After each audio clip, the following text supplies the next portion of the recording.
Start करेंगे figure of speech. Hindi में कहते हैं अलंकार। अलंकार का मतलब होता है सजाना संवारना। तो अब हम सेंटेंस को, वाक्य को इस तरह से लिखेंगे, इस तरह से उसमें वर्ड्स का यूज करेंगे कि जो पढ़ने में और सुनने में बहुत ही सुंदर सा लगे, बहुत अच्छा सा लगे। तो उसे हम कहेंगे फिगर ऑफ स्पीच। और दूसरा नाम इसका है पोएटिक डिवाइस। तो जो हम पोएटिक डिवाइसेस आज पढ़ेंगे वो केवल 4 पढ़ेंगे: simile, metaphor, personification and apostrophe. बाकी अगली वीडियोस में देखेंगे। चलिए शुरू करते हैं। First, that is simile. In simile, two different kind of objects are compared which have at least one point common. Simli कब होगा? सिमली होगा जब दो अलग अलग प्रकार की वस्तुएं, ऑब्जेक्ट्स, दो अलग अलग प्रकार की वस्तुओं की तुलना की जाएगी, कंपेयर किया जाएगा और उनमें कम से कम एक पॉइंट कॉमन होना चाहिए, कोई एक बात की समानता होनी चाहिए।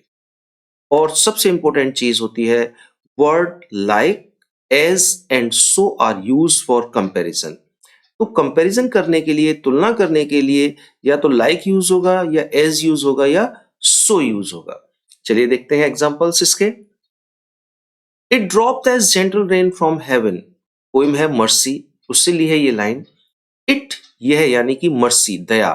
ड्रॉप्ड एज जेंटल रेन, ऐसे गिरती है जैसे कि सज्जन बारिश, फ्रॉम हेवन, आकाश से। तो यहां डेफिनेशन के हिसाब से कि दो अलग अलग प्रकार की वस्तुएं होनी चाहिए जिनमें कंपैरिजन किया जाएगा। इट मर्सी के लिए आया है, तो मर्सी का कंपैरिजन किया गया है रेन, जेंटल रेन से।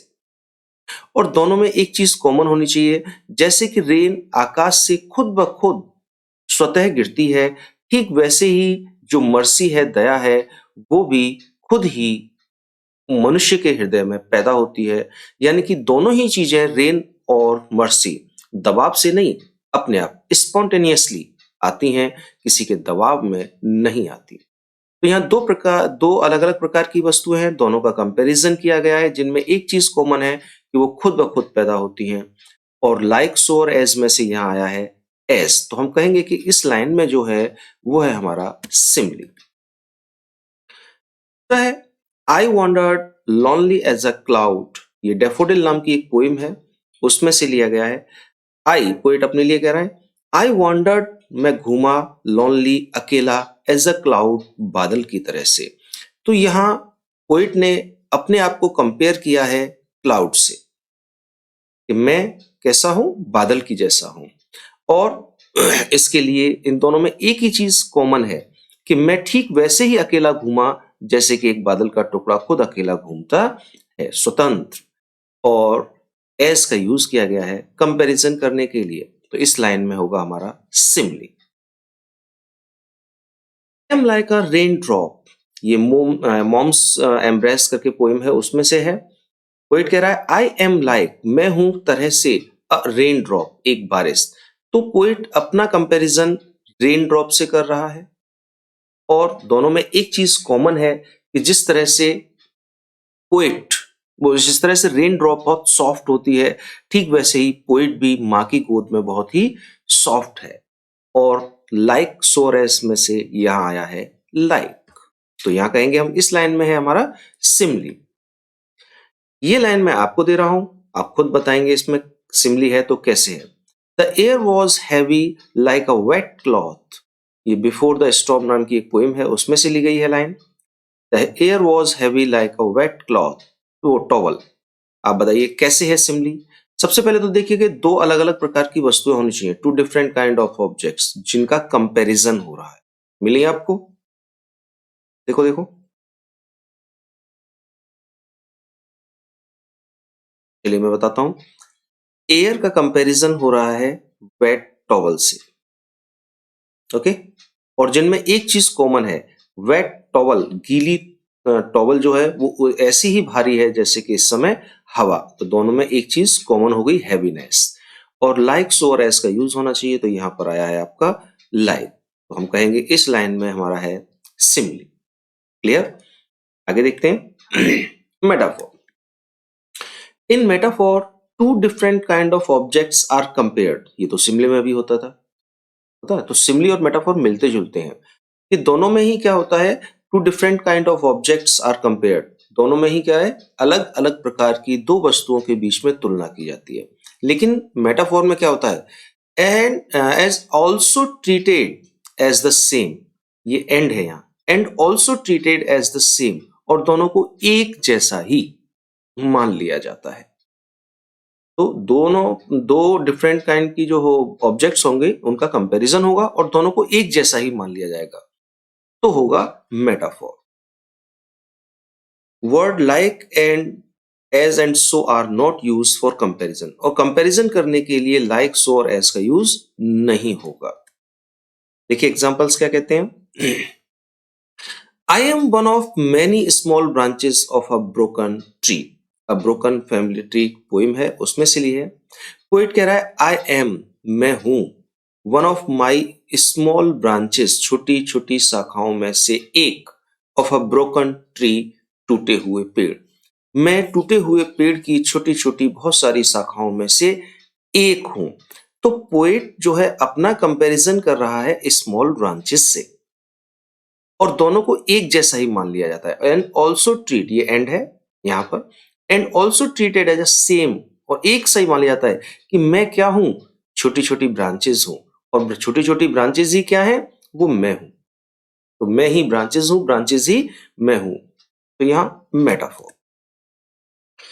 Freedom is a strong seed planted in a great need, democracy नाम की पोएम है, उसमें से है। तो यहां देखो दो अलग अलग प्रकार की वस्तुओं के बीच में तुलना होगी। तो यहां फ्रीडम की तुलना की गई है सीड से, स्ट्रॉन्ग सीड जो है। तो और दोनों को एक जैसा ही मान लिया गया है कि फ्रीडम ही क्या है, सीड है, और सीड ही क्या है, फ्रीडम है। और लाइक सो और एस का यूज नहीं हुआ कहीं भी कंपैरिजन करने के लिए। तो कंपैरिजन है लेकिन लाइक सो और एस का यूज नहीं है, और दोनों को एक जैसा ही मान लिया गया है। तो यहां मेटाफोर। इस लाइन में आप बताएंगे कहा है कि कैसे मेटाफोर है। My family is the ocean around us, my father is hurricane, N ocean of memories. Poem है, उसमें से लिया गया है। बताइए फटाफट मेटाफोर कैसे है।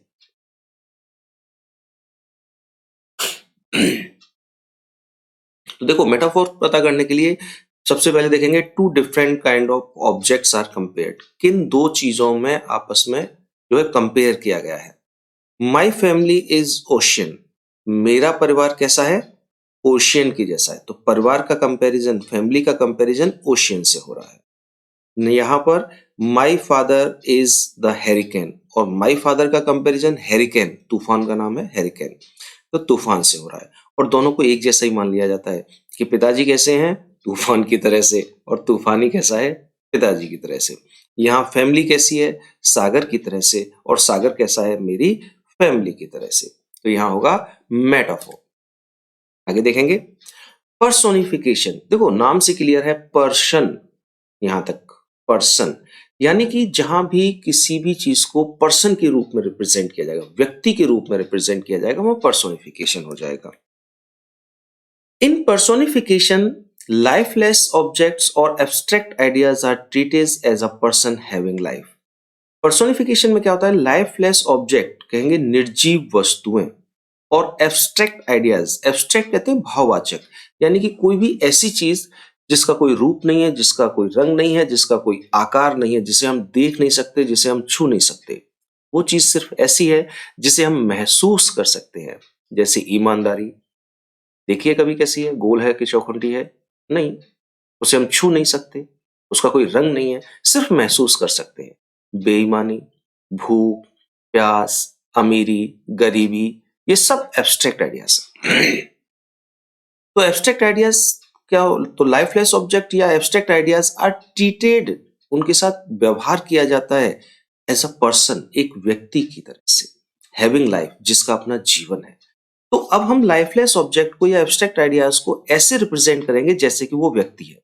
तो या तो इसमें दो तीन चीजें होती हैं, या तो हम उसे व्यक्ति के रूप में दे देंगे बिल्कुल कि ये देखो व्यक्ति है, व्यक्ति बना देंगे, या हम किसी ना किसी व्यक्ति, जो व्यक्तियों की क्वालिटीज होती हैं, गुण होते हैं, वो गुण दे देंगे उसे हम कि साहब जो ये क्वालिटीज जो है किसमें होती है, मनुष्य में होती है, लेकिन ये इसमें पाई जाती है। या फिर हम जो मनुष्य की एक्टिविटीज होती हैं, क्रियाकलाप होते हैं, उनको रिप्रेजेंट देंगे। तो या तो हम व्यक्ति बता देंगे उसे सीधा सीधा, या उस व्यक्ति की क्वालिटीज देंगे, या हम व्यक्तियों की एक्टिविटीज उसे बताएंगे, तो पर्सोनिफिकेशन हो जाएगा। एग्जाम्पल्स देख लेते हैं। If winter were a person, अगर जाड़ा व्यक्ति है, साफ कह दिया उसने जाड़ा व्यक्ति है, तो यहां तो व्यक्ति की तरह से रिप्रेजेंट कर दिया। She would be a girl with frosty hair. हाँ, तो जाड़ा अगर व्यक्ति है तो फिर उसे गर्ल होना चाहिए, फीमेल होना चाहिए, जिसके कैसे हेयर है, फ्रॉस्टी हेयर है, बिखरे हुए बाल है। यहां some might speak with British accent if dog could talk poem है, उसमें से सम का मतलब है सम डॉग, कुछ कुत्ते माइट स्पीक बात करते।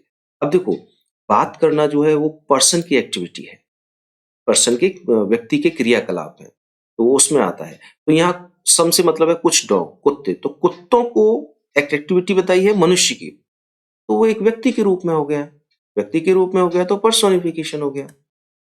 यहाँ आप बताएंगे कि पर्सोनिफिकेशन कैसे है। Hope is the thing with a feather that perches in the soul and sings the tune without the words and never stop at all। बताइए यहाँ किस चीज को पर्सोनिफाइड किया गया है।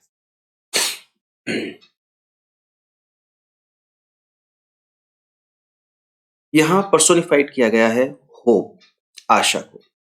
आशा एक एब्स्ट्रैक्ट आइडिया है और उसको पर्सोनिफाइड किया गया है। देखो कैसे, आशा को बताया गया है कि वो गाना गाती है, और गाने की जो एक्टिविटीज है वो मनुष्यों की होती है, तो मनुष्य की एक्टिविटी को यहाँ इसके लिए दिखाया है, होप के लिए दिखाया है। तो बताया था कि या तो पर्सन बता दे सीधा सीधा, जैसे फर्स्ट एग्जांपल में सीधा सीधा बोल दिया पर्सन है, या जो एक्टिविटीज हैं, जैसे सेकंड लाइन में कुत्ते जो है स्पीकिंग, तो वो मनुष्य की एक्टिविटी होती है, तो कुत्तों के लिए बताई गई है, तो कुत्तों को मनुष्य के रूप में बता दिया गया है। यहाँ होप की एक्टिविटी क्या दिखाई है, सिंग, और वो होती है मनुष्य की एक्टिविटी, तो होप में भी पर्सोनिफिकेशन है। लास्ट देखते हैं एपोस्ट्रोफे। एपोस्ट्रोफे और पर्सोनिफिकेशन में बहुत थोड़ा सा ही अंतर है। पर्सोनिफिकेशन में आप लोगों ने देखा था कि एब्स्ट्रैक्ट आइडियाज को या लाइफलेस ऑब्जेक्ट को एक पर्सन के रूप में रिप्रेजेंट किया जा रहा था। यहां भी करेंगे, यहां एक चीज उसमें ऐड और कर देंगे, और वो है एड्रेस भी करेंगे, बुलाएंगे भी उसे। इन एपोस्ट्रोफे लाइफलेस ऑब्जेक्ट्स और abstract ideas are not only treated as a person having life. केवल एक लाइफलेस ऑब्जेक्ट और एब्स्ट्रैक्ट आइडियाज को केवल एक व्यक्ति नहीं मानेंगे जिसका जीवन है, बट ऑल्सो एड्रेस, बल्कि उसको बुलाएंगे, आवाज भी लगाएंगे, पुकारेंगे भी। एग्जाम्पल्स देखें तो, O cunning love with tears thou keep'st my me blind, ये शेक्सपियर की पोएम है। ओ कनिंग लव, अब देखो लव ये एब्स्ट्रैक्ट आइडिया है हमारा, और उसको एक एक्टिविटीज दे दी, एक क्वालिटी दे दी, वो है कनिंग। और ये चतुराई जो है, चालाकी जो है, वो जो है आदमियों की, व्यक्तियों की एक क्वालिटी होती है, और वो लव को दी गई है। जो लव क्या है, एब्स्ट्रैक्ट आइडियाज है, और साथ में उसे आवाज भी लगा रहा है, एड्रेस भी कर रहा है। अरे चतुर प्रेम, तूने मेरी आंखों को अंधा कर दिया आंसुओं से। तो लाइफलेस ऑब्जेक्ट या एब्स्ट्रैक्ट आइडियाज को व्यक्ति के रूप में बताया जाएगा, और उसे आवाज भी लगाई जाएगी, एड्रेस भी किया जाएगा। O liberty, what things are done in thy name, ये एक पोएम, पोएट हुए थे, उन्होंने बहुत अच्छी पोएम लिखी थी, रोनाल्ड ने, लिबर्टी के ऊपर, कि अरे स्वतंत्रता, what things are done in thy name, तेरे नाम से क्या क्या हो रहा है। तो यहाँ लिबर्टी जो एब्स्ट्रैक्ट आइडियाज है, उसको आवाज लगाई जा रही है कि तेरे नाम से देख क्या क्या हो रहा है, और नाम होता है पर्सन, व्यक्ति का, तो यहाँ होगा एपोस्ट्रोफी। इसमें आप बताएंगे, ये बड़ी ही अच्छी पोएम है जो हर बच्चा अपने बचपन में पढ़ता है, twinkle twinkle little star, how I wonder what you are. John Tarrol ने लिखा है, इसको याद रख लो। बताइए यहाँ एपोस्ट्रोफी कैसे है।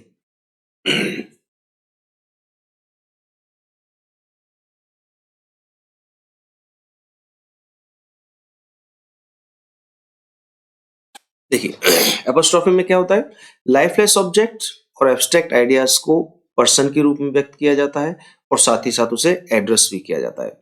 यहाँ कह रहे हैं ट्विंकल ट्विंकल, चमकते हुए, झिलमिलाते हुए छोटे छोटे तारों, हाउ आई वंडर, कैसे मैं आश्चर्य करता हूँ, व्हाट यू आर, कि आप क्या हैं। तो यहाँ देखिए जो चमकना है वो स्टार्स की क्वालिटी बताई गई है और स्टार्स को एक व्यक्ति के रूप में प्रस्तुत किया गया है कि जिनकी क्वालिटी है चमकना।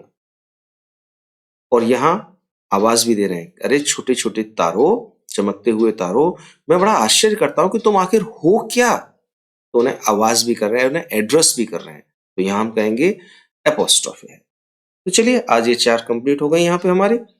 आगे वाली वीडियो में आगे की 4 कंप्लीट करेंगे। Okay, bye.